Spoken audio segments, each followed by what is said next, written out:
Alright, here we go. We're returning to some Monster Hunter Portable Third, and I need to fight some stuff right now, so that works out for me. We gotta go hunt some Lagombi.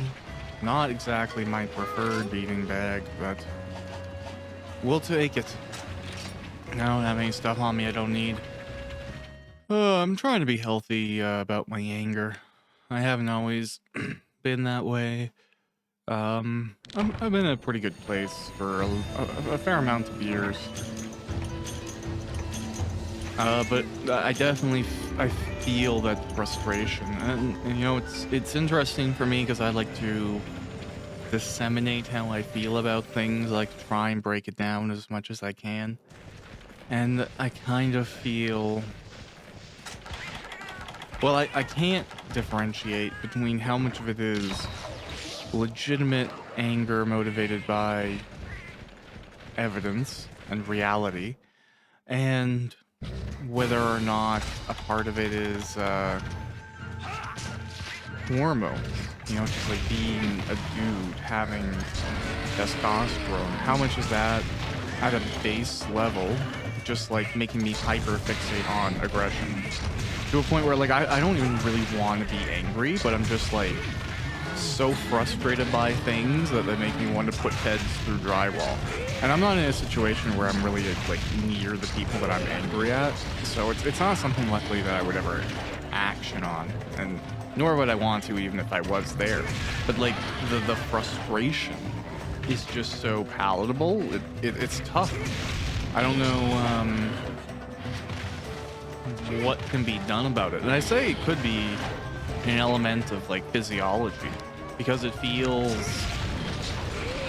so deep and so like guttural that I don't know, it doesn't feel like it's a preference, if that makes any sense. But then again, maybe it could be. But I found video games are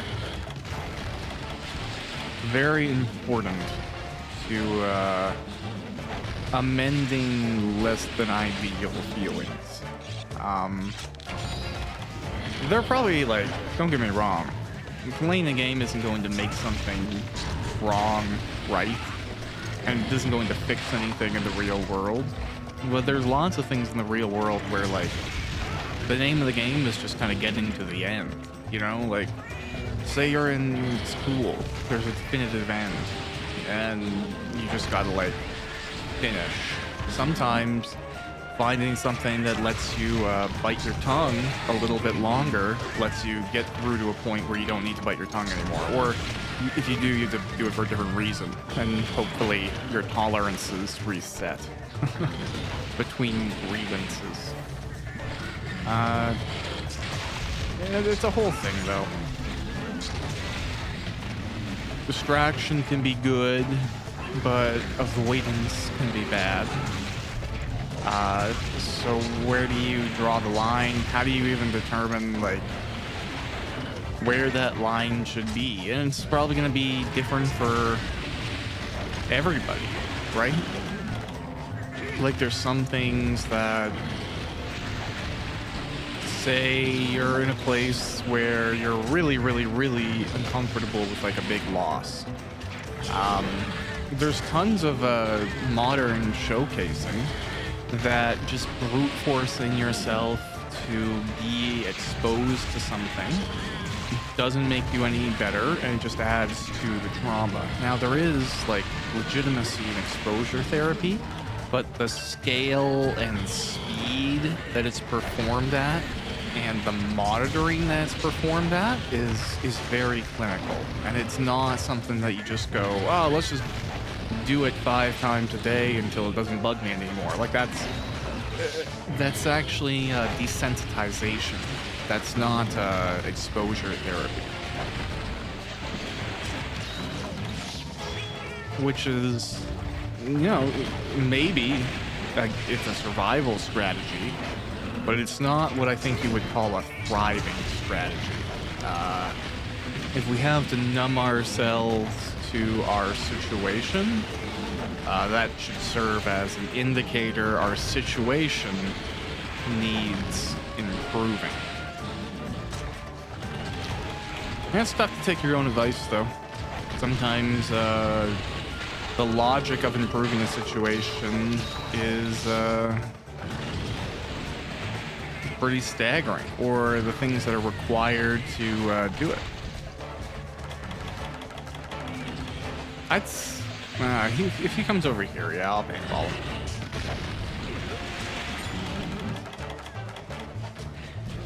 Just to know where he is.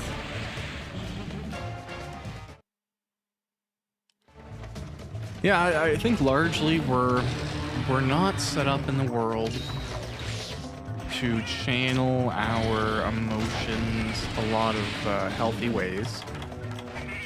And then just as well, we're not structured to recover really well. I mean, to recover, you basically have to sacrifice quality of life. Unless you're in a very privileged position to have money or, you know, the ability to live without income for a while. Because, like, you know, we often have to cut our own recovery short to continue to live or have a quality of life, you know, physically and mentally. There's lots of people who go to work with broken limbs when they shouldn't, just because they need the cash, the shifts, or they don't have the vacation time or whatever. Oh, this is an actual passage. And then there's tons of people who need a mental health break for any number of reasons, will continue to do damage to themselves if they don't take that break, but they can't.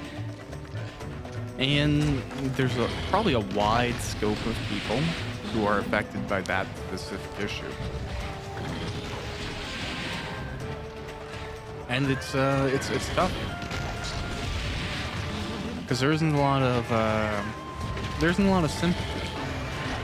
I think people go, well, I have X or something, you know, me, or there's a lot of bitterness where, you know, because we encourage people to push through that, especially in older generations, the fact that somebody can look back and say, oh, I felt like this and I, you know, pushed through it anyways, they sort of feel like something is being stolen from them if somebody else doesn't have to have that same loss. And while that is selfish, it's just kind of how the brain looks at an unfair situation, even if it's not being actively considered as unfair. They may think, oh no, this is the right thing, or this is about hard work. But those are just going to be the justifications which let them survive when they had to go through something that was unpleasant or traumatizing or mentally painful. Or again, physically painful. There's tons of people like who are forced to go to work when they're sick when they're kids, or go to school sick. And they never get that time to just like sit back and actually get better. And it's tough too, because you don't get a really good scale for what good feels like. If you're constantly pushing yourself to go when you're not there, you start to think that, okay, I'm feeling well, and this is as good as I feel, can be whatever it is that you can get through the day with. You may not actually get to experience how good you could feel at all. You know, it's like charging your phone to 70% and saying it's 100. Like, you can get used to only having 70% of your phone, sure, but like, you're still missing 30%. And that's kind of the situation you grow into. And I think it's really tough to kind of get yourself out of. Like, my wife grew up with that sort of, like, you have to go in, and no matter how bad you feel, you have to suck it up. And it's stupid. And it's so cruel to a kid. Like, a kid's whole life is going to be cruel after they finish being a kid. This may be like the one time where they don't have responsibilities, where they can get a little bit of leniency, and you're gonna take it away from them even then? Like, go fuck yourself a little bit, you know, if you're one of those parents. Just, it's so needless, but that was the case. So now, living in a house that's not, like, modeled after a fucking SS gulag, we, don't try and murder ourselves needlessly if we feel bad. Like, I'll wake up some days and just be like, you know what? I'm not feeling great. I'm gonna call in. I'm gonna take a sick day. And I'm lucky enough to be in a position where I have a set amount of days that I can take and stuff like that. But I would do it even when I worked minimum wage jobs, especially when I was working fast food. I'd be like, you know what? No, not today. Not today. Whether that's great or not, you know, like for me, I needed that to survive, so I don't really feel guilty about it. And learning to be like, yeah, if you're sick, if you're unwell, if you don't feel like it's the right thing to do to go do something else or whatever, it's all right to take care of yourself. It's all right to consider yourself a priority. And that's a sad thing to teach a kid, that they aren't a priority. So, a lot of thoughts there. Jeez. None of it has to do with this fight. I'm just kind of like mindlessly processing this fight. I literally have no idea what I've been doing. It looks like I am fighting one of them, and I imagine it's going well. I am 100% on autopilot. Just like cruising on through, reacting to colors.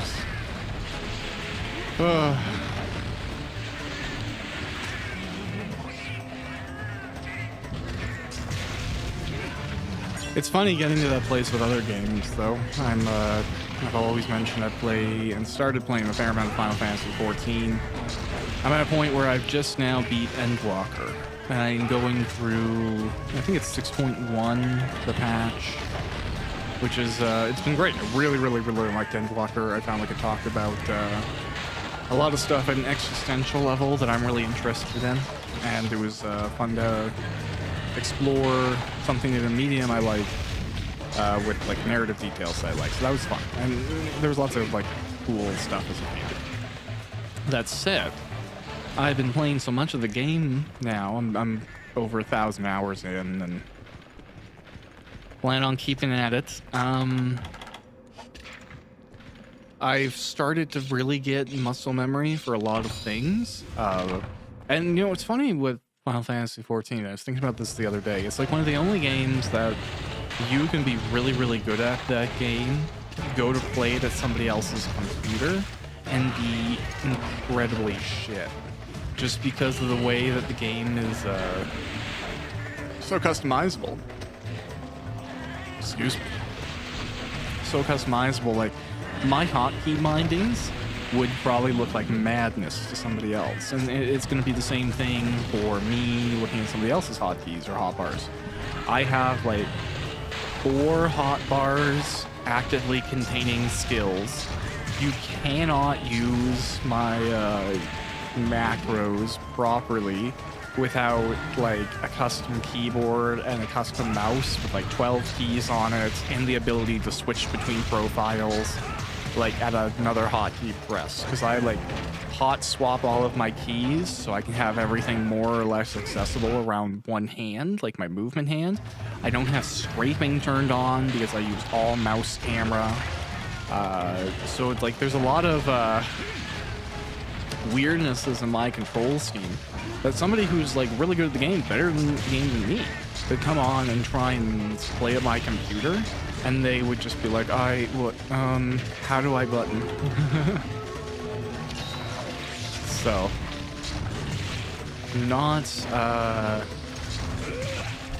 not great, but that's fine, because you're never ever playing that game at somebody else's station anyways, really. Like, who would do that? I don't know, maybe your macros transition if you, like, log in. I've never logged in as somebody else on a different computer. Maybe that would be a thing. Like, I think your hotkey and, like, hotbars are saved locally, though. I'm pretty sure. At least mine are.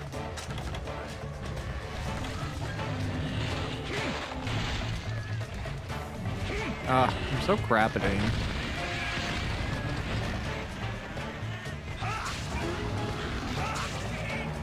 I just kind of figured I'd use them. I don't know. Oh. Awesome. All right, double hunt done. Always nice to make some progress.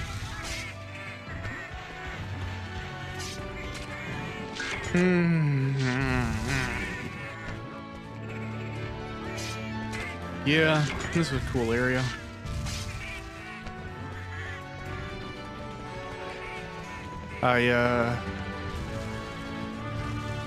Geez. I think I would vacation here. It'd be fun to camp here. Like if I could go for a week or two and like have some sort of sponsor or journaling purpose, like testing out some gear or something. I think that'd be fun. I would love to do tent reviews, as silly as that is. I've always like been really into different hammocks and tents and gear, and I feel like sometimes when people go into them, they don't look at the things that I'm interested in. But yeah, who knows? I'm just thinking of it because it's like wintry, and winter camping requires a whole other set of materials and gear and considerations, and like how well your tent vents condensation and humidity is really, really important in that situation, because if it doesn't, you will be in like a sweaty, humid icebox.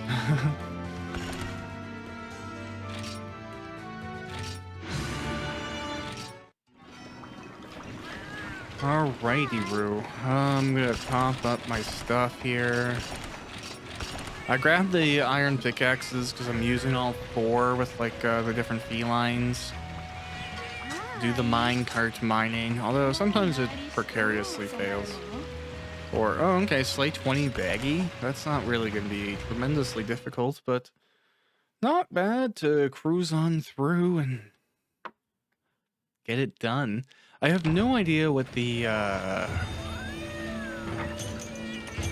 monster for 4th is going to be, because I don't think it's going to be Janauga or Znogre, the electric wolf. Is it going to be Rathlos? That might make sense. If it is Rathlos, that's a great, like, thing to grind. You're what I'm here for. I shouldn't run past you. Usually, little raptors, your lives are not worth it. But this day, it is my great dishonor to explain to you that it's not your day. Man. Dun, dun, dun. It is, it's fun to play through this Monster Hunter. I do feel like having played the PSP version, the PS3 version, and various optimizations in between, the game looks really good on a big screen. Now, like, you can run it on a small screen, and as a portable entry, stellar game. But on the big screen, like, this is, I don't know, I considered this, funny enough, my first high-quality, high-definition Monster Hunter experience, because, like, sure, there was the Wii version with Try, but Try, I can't remember running super well. I kind of have this recollection of it being a little bit chuggy, kind of in that, like, 25 FPS era zone, and like that, it wasn't bad. I remember playing a lot of it. It's just that, I don't know, it never felt like crazy smooth.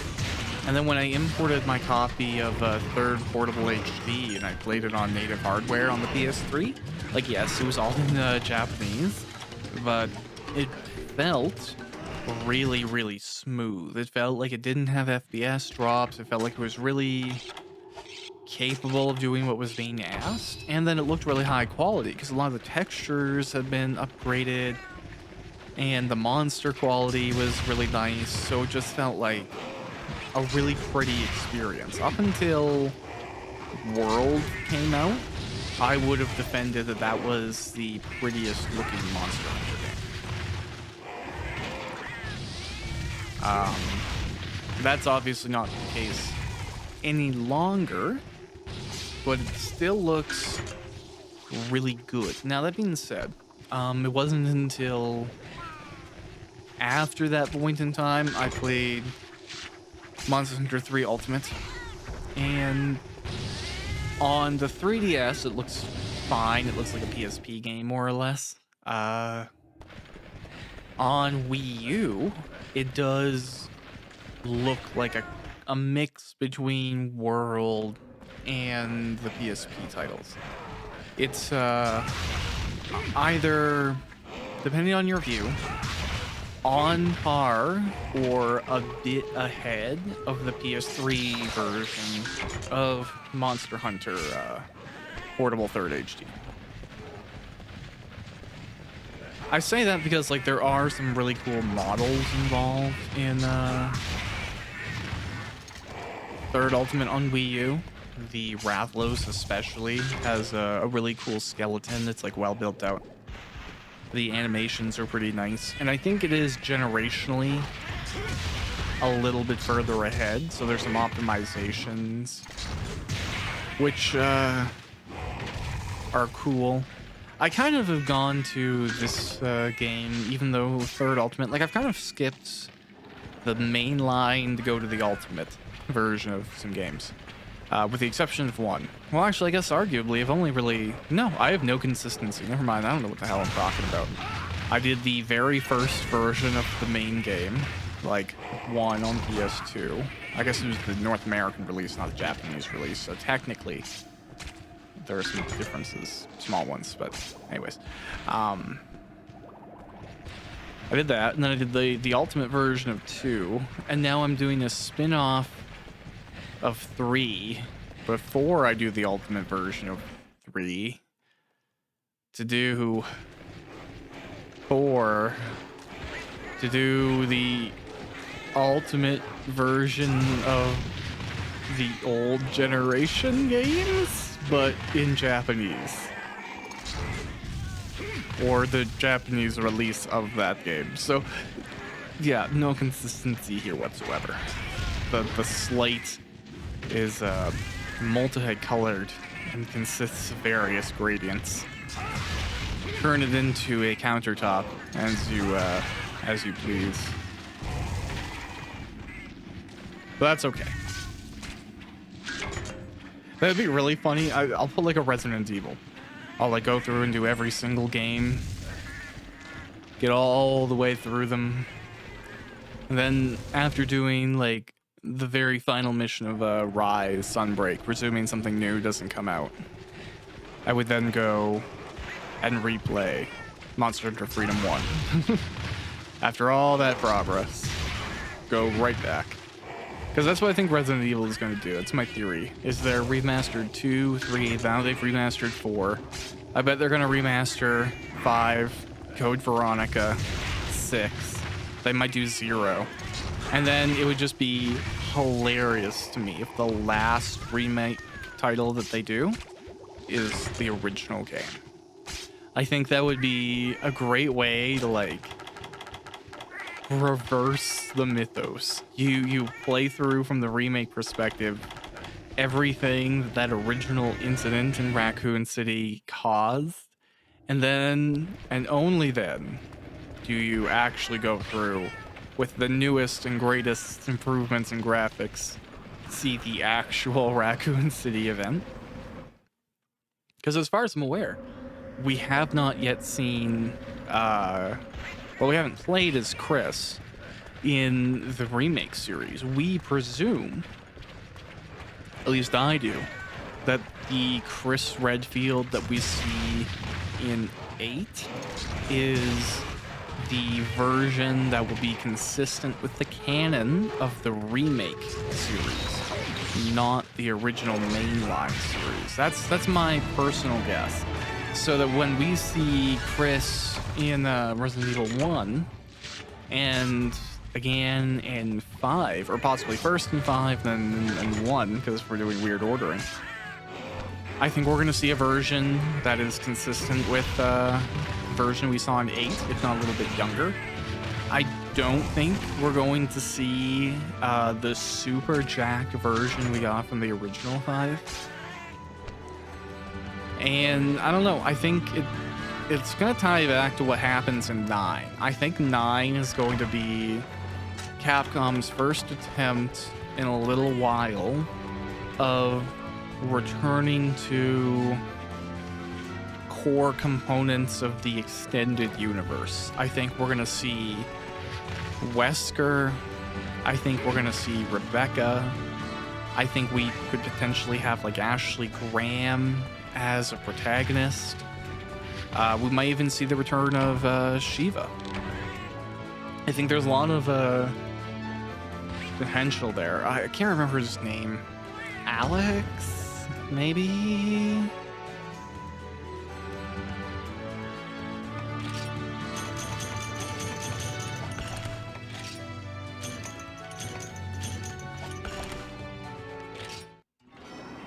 Okay, I have returned after that. I think now I got some Dragonite and I can do the Ravager Blade. I can. Incredibly exciting. Yeah, I think we're gonna equip it. Now, we cannot... we cannot go further. I do not have anything Diablos. And I don't have anything Nargacuga. But...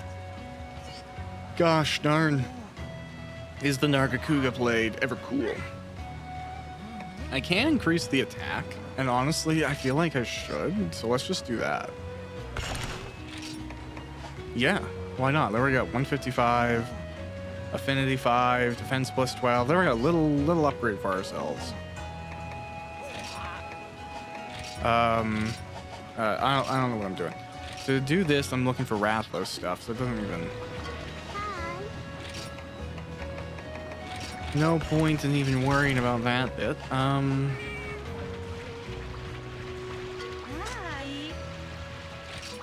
Okay, well, what is next on the list that's a hunt? Oh, it's Volvidon. Volvidon's fun. I mean, like... okay, I don't know what sense I mean fun in.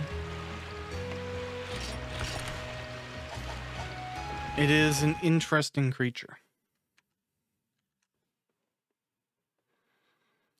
As are most of the ones in Monster Hunter, honestly.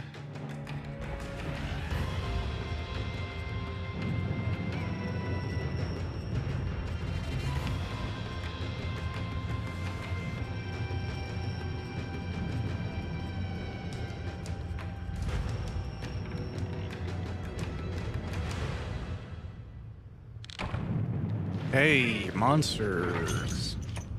Environments. Yeah, that was worth saying. Jeez. Dun,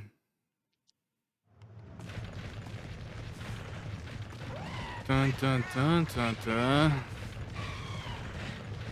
All right. I think a little comfier in my chair there probably sounded far away. Or not. You know what's interesting? I use DaVinci Studio. DaVinci Resolve Studio. And one of the things that I think is cool about it is I guess it uses this dialogue processor that's assisted by artificial intelligence.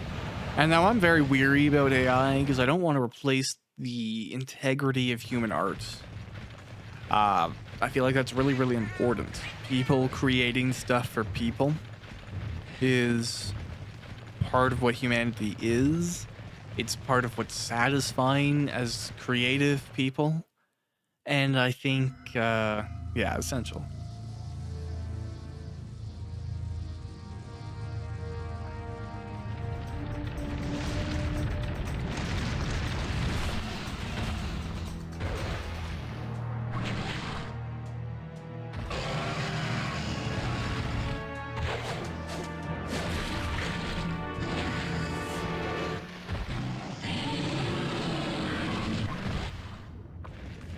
So AI assisted voice editing, though, something that like gets really used to your voice and how you speak and the conditions of your mic and stuff like that.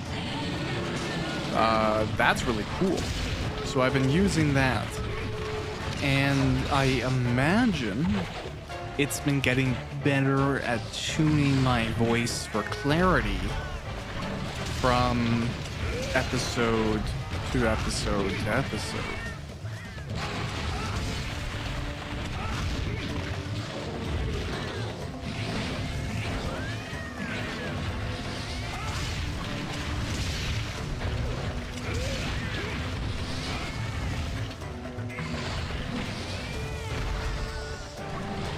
Anyways, Volvagon.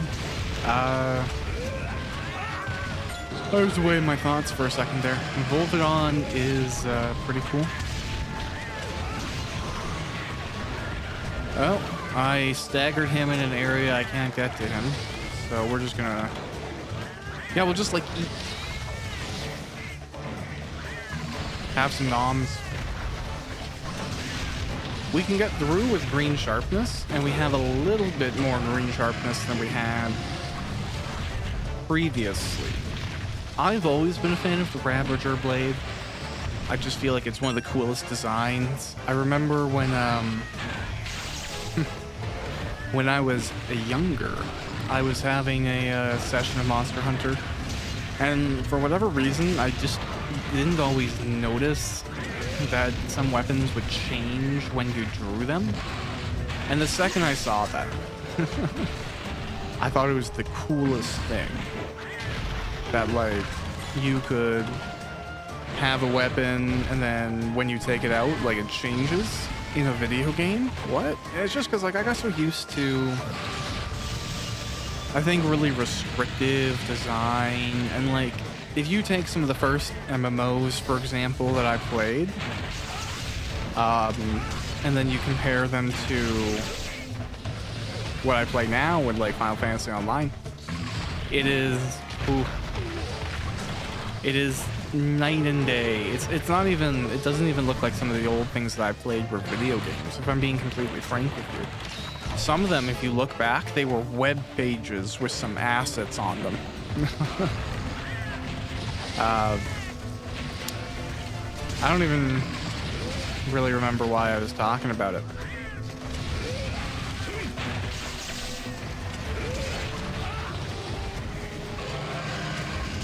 Oh well. Oh, right, yeah, I remember. It was just because that's why I was really impressed with the sword. Because, like, when stuff popped out and, like, things changed, I was like, wow, this is not shit. I think that too is, like, why I have so much patience with games. Like, my qualifier for something being functional is so much lower. Really just something not being bad is immediately like, oh, okay, wow, this is pretty impressive. Because, like, you know, people, especially nowadays, are pushing a lot. Like, oh, do companies even have quality assurance? How are games coming out in this state? And, like, it completely sidesteps the fact that so many older games are just, like, buggy piles of junk that never got fixed. And, you know, that's fine. I love me some old games. I'm just saying that the reality of the situation is there's tons of jank. And there are some companies that have always been pretty consistent. Like, I would wager if you play any Capcom game, more or less from any generation they were active in, the game's probably gonna run pretty good. I'm gonna make that broad statement. I've played a lot of Capcom games. I've played pretty much all of their mainline games. I've played even the ones that don't get modern reboots. You know, I'm thinking of like Onimusha or whatever. These are all games that relatively perform pretty well, or we're pushing some sort of barrier, or we're combining efficient methods with impressive methods. I'm thinking of early PS1 models on pre-rendered backgrounds, like Resident Evil 1.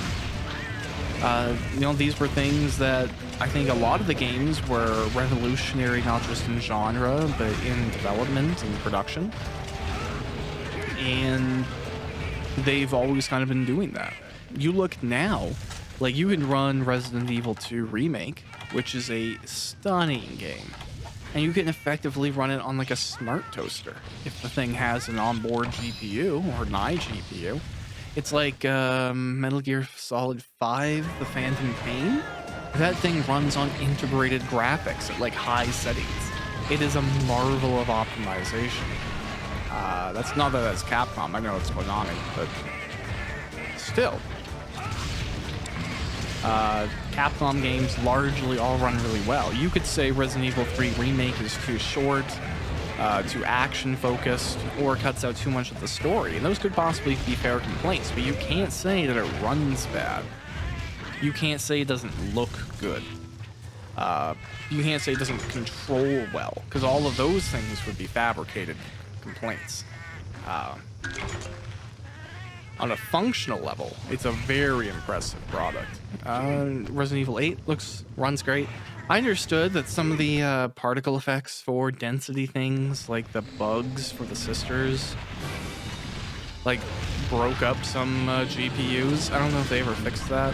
I didn't play originally on console or PC, so it didn't matter to me. But yeah, a lot of older games, like you could enter broken state.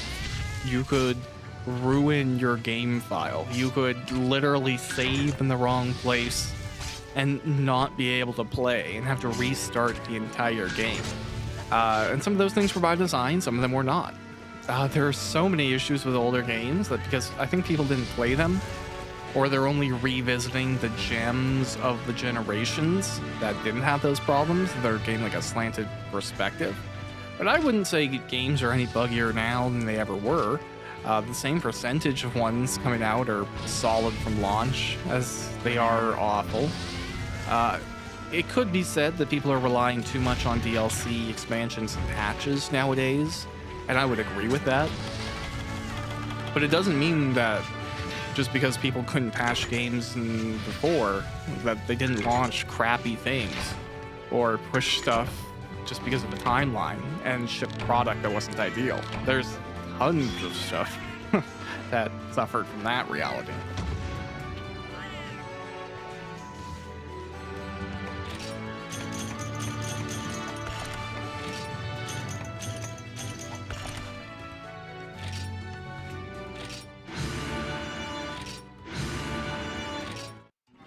Okay, that was not a terribly long fight, so nothing to complain about there. Looks like... Oh, I've been waiting for you, Hunter. Could I trouble you a moment to hear what I have to say? Do you recall the monster I spoke of a while ago named Zinogre? Well, you see, that same beast has been wreaking a great deal of damage recently. They've even been causing casualties involving villagers as well. Fortunately, however, you've proven to me recently you're more than qualified to take on such a monster. Of course, I'm not suggesting you simply rush out there now. Heavens no, take the time to go over your equipment and pack any supplies you feel you may need. Might I also suggest bringing along traps and extra potions just in case. I'm truly sorry to ask this of you, but you're simply the only one we can rely on who's capable of such a feat. When the time comes, I know you'll do fine. I've complete faith in you. We all do. Okay, so that is interesting. I thought this would not be the case, and it looks like it is. So, let's just look really quick. Why was I killing those? Reporting live from Tundra. 2 Lagombi just appeared recently at the top of the ice mountain. They are magnificent in their moves. Wow, I'm amazed. Go kill them. Like, what? That's horrible logic. We are investigating something about the fossils of an Ascient dragon. This baggies is disturbing us on our mission. Help us to get rid of them so we can continue our work. Thank you. Rounded body, four-legged. It's all in red. It appears that it is the ferocious Volvodon from a volcanic region. Conquer this quest hunter. So I think what's happening here is the translations that I'm looking at are like direct translations. I don't think they're like localized translations. Some people debate between the accuracy of one. A lot of people will say like anything that's not a direct translation, whether or not it makes perfect sense in English, is the correct way to do it, because you're not adding a bias or you're not adding the perspective of the translator into it. You're just applying the logic of translation, the base rules there. Because some languages don't translate perfectly into other languages. That's common knowledge. And to bridge that gap, you kind of apply taste. You say, okay, well, this sounds right. Or maybe, what am I even doing here? Right, groggy. Okay. So you can apply that sort of logic. And I think that's the difference between what I'm seeing here. Now, again, I can make sense out of what's happening. I think, like, if I was to do a translation package, like, we'll take the example of, like, the two Lagombi. The translation that came through was kind of like, oh, look at them, the beautiful spectacle of watching them together. I think if I was to, like, translate it into the context of they need to be hunted, I would say I was, you know, traveling the other day in the forest, and I witnessed two Lagombi hunting in perfect synchronicity. I fear the two of them together is a threat any traveler can't, you know, avoid, or something like that. Make it seem like the two of them working together is a great threat, and that's why we have to go and take care of them. Just being like, wow, they look so pretty, I want them on a wall. Like, that's fucked up. No, not that it said that last part, but I'm reading in between the lines.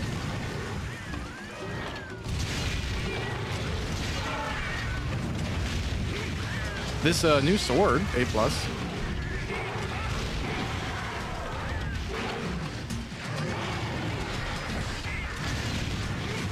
Because, yeah, that Volvodon, even with its shell, really didn't, like, take too long. I would be surprised if these folks take too long.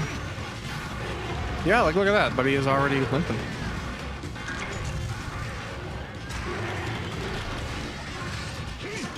Alright, I don't want to forget about you, but I'm going to deal with this guy over here first.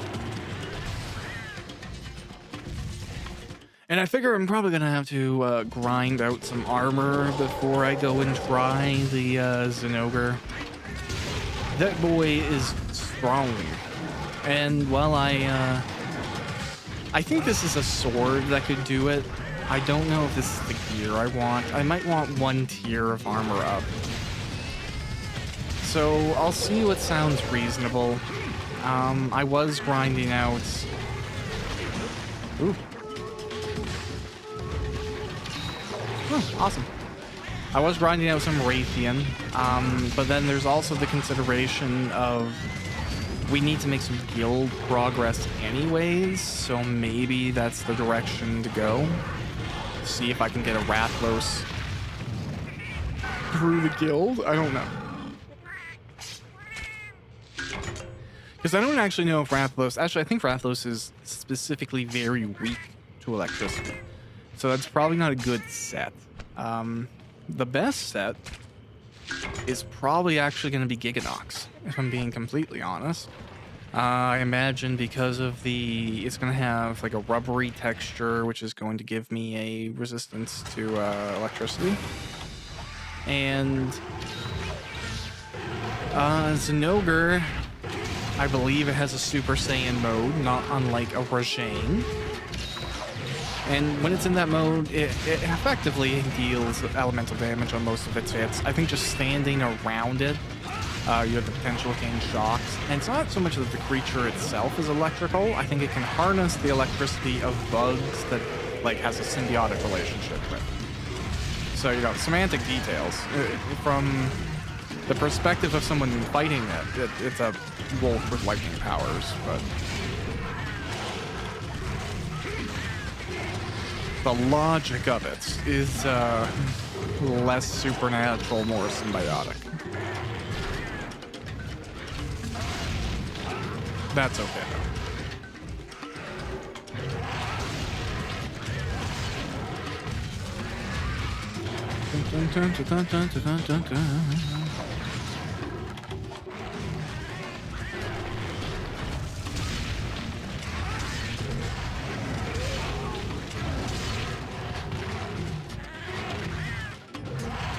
Okay.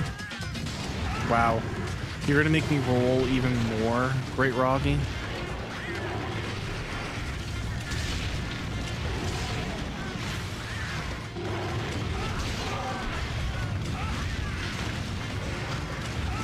That's fine, though.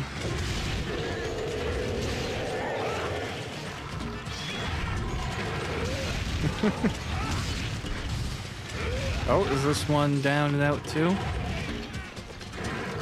No, you just felt like attacking a cat for some reason? You're sick, fella. You hear that? You're sick. No, I don't know. Random critiques Oz offered by a 1920s gangster in New York City, who does not yet know the accent and is badly trying to fit in. There you go. Didn't think you were getting random sketch comedy when you clicked the Let's Play, but you never know.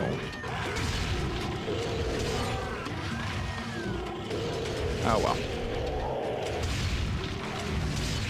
I know some people are really divided on face cams in these sorts of videos. I'm not the type of person that, like, would regularly ever do that. I just, like, it's not my style. And I also have, like, resting asshole face.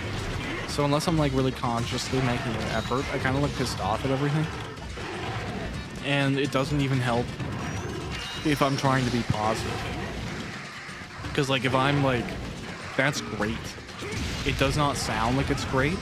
And if I try and, like, up the ante and add a little bit more excited, that's great. That's great. That's great. None of them work.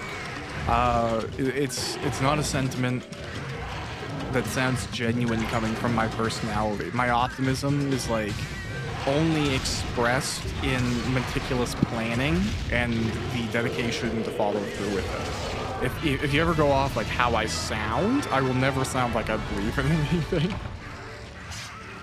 So, unique challenges. Oh well. One more hunt done up at this level. I think this is largely finishing up what's going on in 4th rank. I think we have a few more things and probably get to those.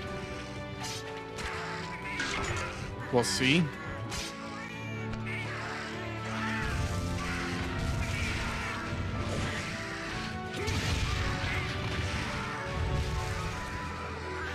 Dun, dun, dun.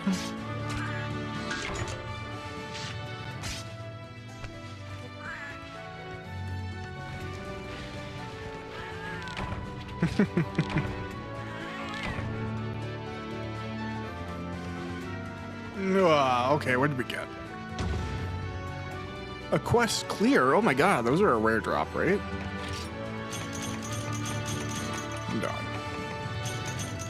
All right, cool.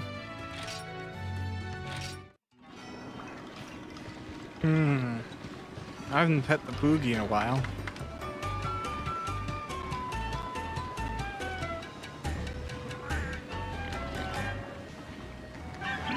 Cool.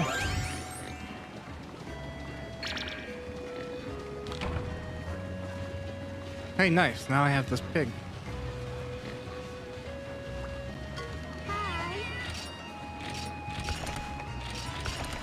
I recognized that there was dialogue during that, but I was too focused on not fucking up the timing for the pig that I didn't notice it. Oh well. I've also recognized that, like, oh, is there? No, okay. I guess I'll go do Soleil 8 Rock Tour. I think I've sworn too many times in this episode, so it's gonna have like -2 views. It'll never get recommended. Although, like, I kind of get that. Like, no, actually, I don't. I'm not gonna lie. I don't really understand censorship to that level. Like, I'm not one of those people that's like switching over to an alt-right news network or some bullshit because they don't think that the truth is being like shown in modern media. I don't think that's the case. The people who are saying that the media is biased against them own like 80% of the media, so it's you know, it's not reality. But I don't like censorship over stupid things like swearing or like, you know, like I don't think we should censor like wars and stuff, like the horrors of humanity. I think we should have to see. And I don't really like, I think we should protect children, you know, like they should have a little bit of leniency. They shouldn't be expected to do dangerous things. They shouldn't be put in positions that traumatize them. But you should like have intellectual and informed approaches to understanding things better in the world, like, so that's not a trauma when it's experienced. Like for me, violence in movies and stuff, from a very, very, very early age, it was a discussion like, this is fake, these are special effects, these are actors, this is a storyline created by some person, look in the credits, this is the person who made it. And it was all about like breaking down the reality of the situation, because I guess some people, especially nowadays, there's increasing amounts of research that showcases children aren't effectively always able to determine what is and isn't legitimate. So being able to, oh, I'm just like not trying to fight this guy, which is why he's walloping me. If I die, it'd be kind of funny because I'm just trying to avoid him.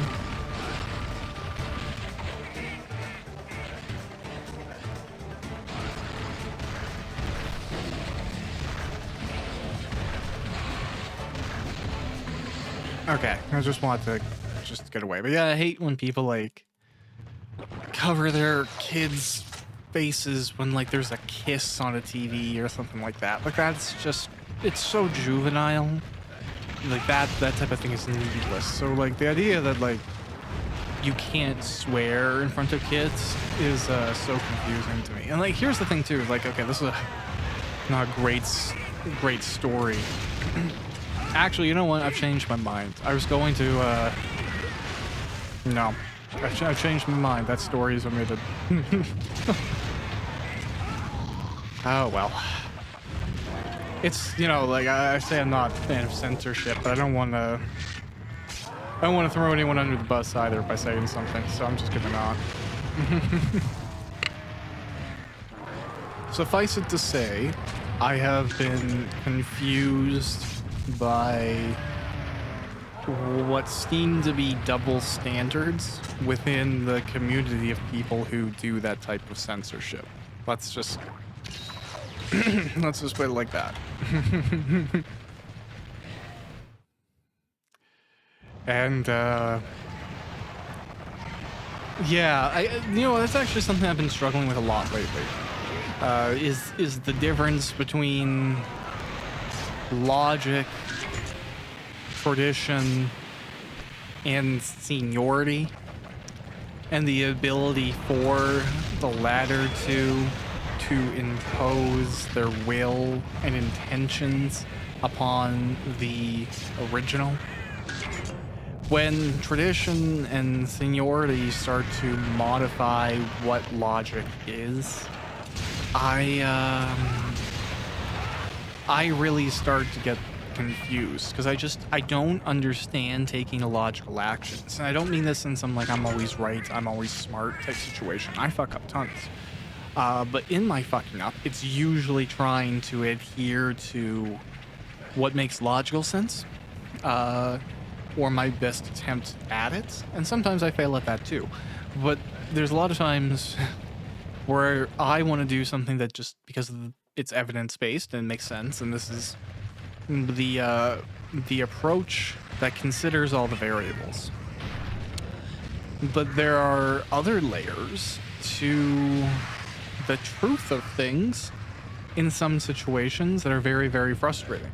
Somebody being higher up on a chain and having an opinion about something can, for all intents and purposes, modify what's considered true.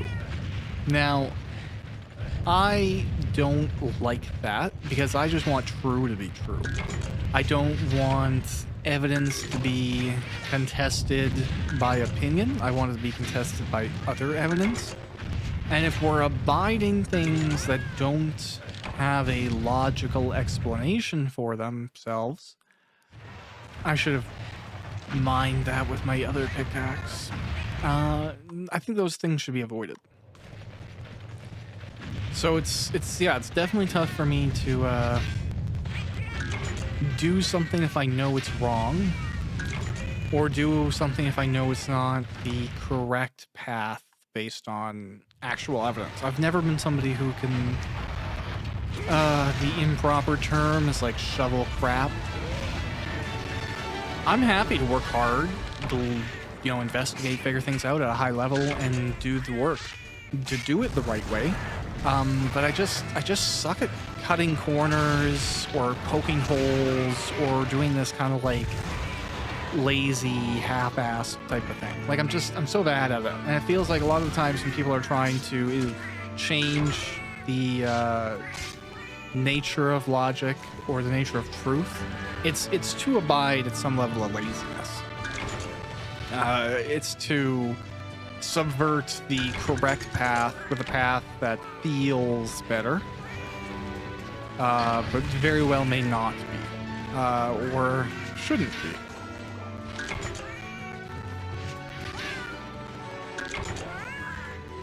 So, yeah, definitely that's a struggle for me. I feel like I'm getting so close to breaking this pickaxe. I almost just want to like not, but whatever. We're good. We got it.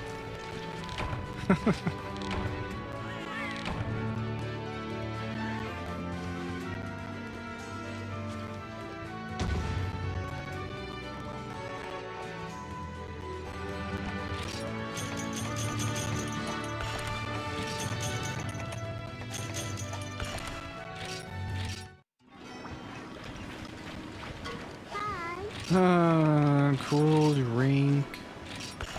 Why not? Pickaxes. Why not?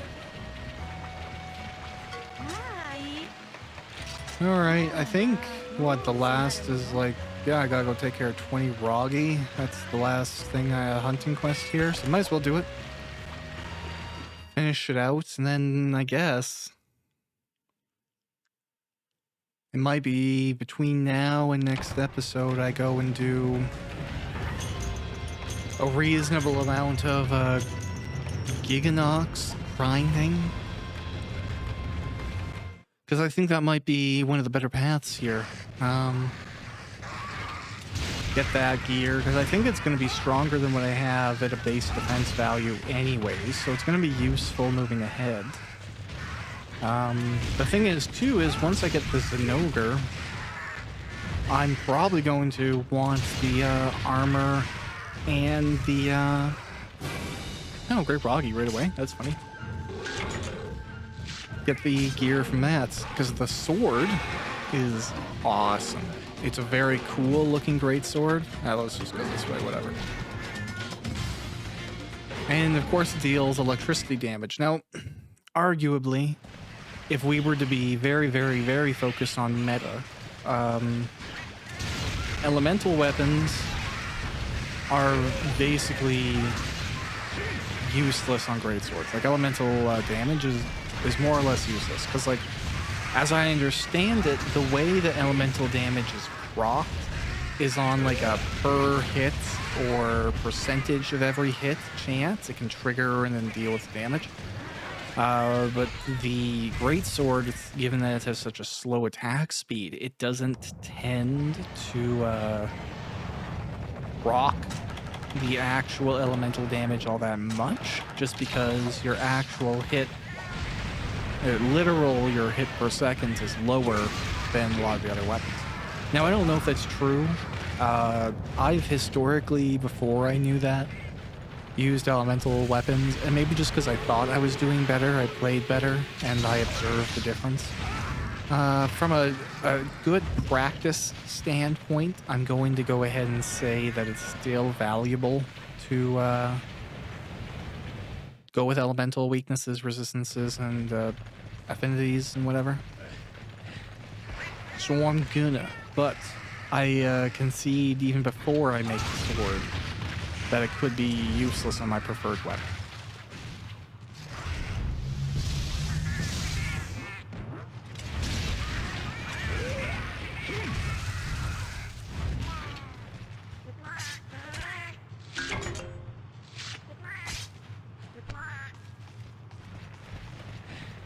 There we go.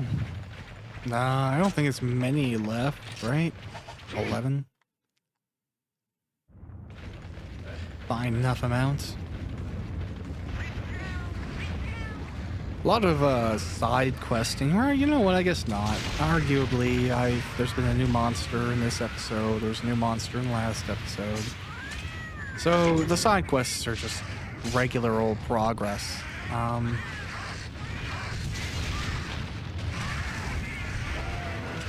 Nothing wrong with that, I guess. I'll see how repetitive the guild quests are. But, well, you know, how much of it needs to just be skipped. How much of it can be shown and has interesting stuff going on. Oh, you know what? I'm just gonna run up this way, and if I actually need to go through the 3-to-1, I might just Farcast or manually run back. There's no point. I don't know. I don't know my logic here. I'm just gonna keep on going.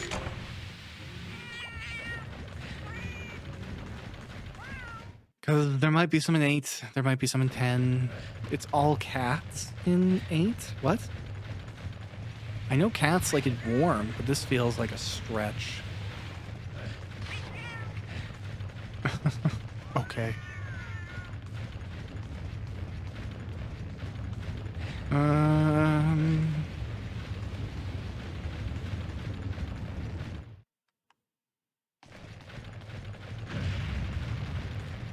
Should I immediately regrind these mining points? Probably. Dragonite's awesome. Armor Sphere Plus isn't gonna do me any damage. Coal is fine. You know, like that's not really earth-shattering. Like, it's nice to get more Yakumo Village points, but there's ways to grind them out. I will probably do my grinding for Yakumo points at the desert. Like, this is a good place for it, but I would do it as a gathering quest.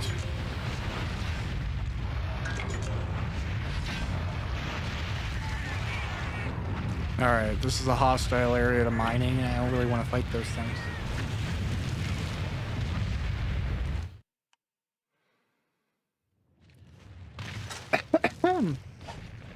Oh, hey, look, a great rocket respawned.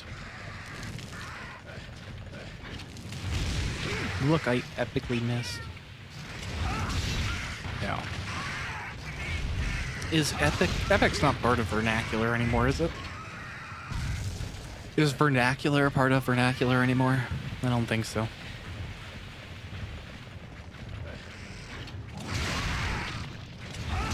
But I don't think Epic... Epic used to be...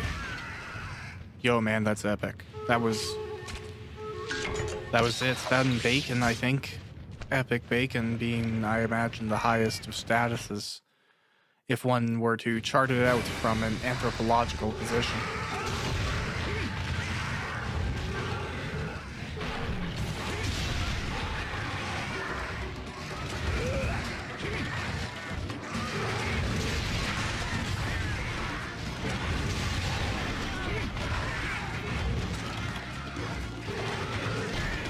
I don't think this is the last one. I think I need one more. Yep. Let's see. Is that last one in Area 1?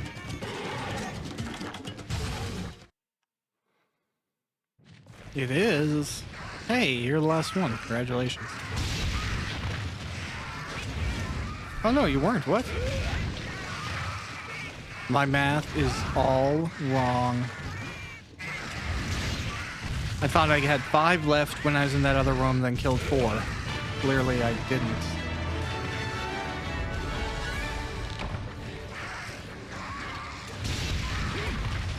Oh well. The quest is done. More hunting of monsters has occurred. Oh, it's a pretty area. I remember this area being the first zone. I remembered finding out that Monster Hunter 3, the generation, updated the Rathlos logic. They had some new air moves and stuff, because I remember I died against that tree, and I was like, oh, what? I thought I was safe, but no, I was not safe. Safety was not mine.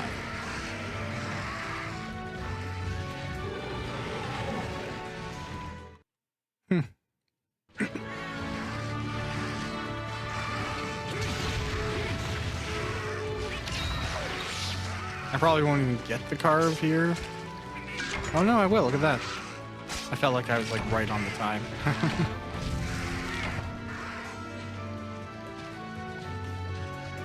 Well, there we go. I think that's pretty much all the hunting quests in Rank 4 Village done.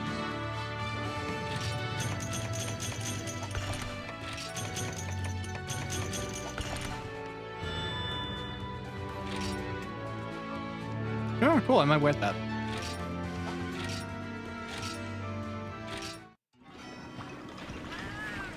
Alright, folks. That is another episode of Monster Hunter Freedom, Not Freedom, Monster Hunter Portable 3rd, HD. Yeah. We're heading off from this wonderful village. We'll see you around next time on the next episode. I may have grinded for Janagua or Zenoker, or I may have decided to go for some more guild questing before I make that progress. Either which way, I'll see you then. Hope you have a good one. Bye.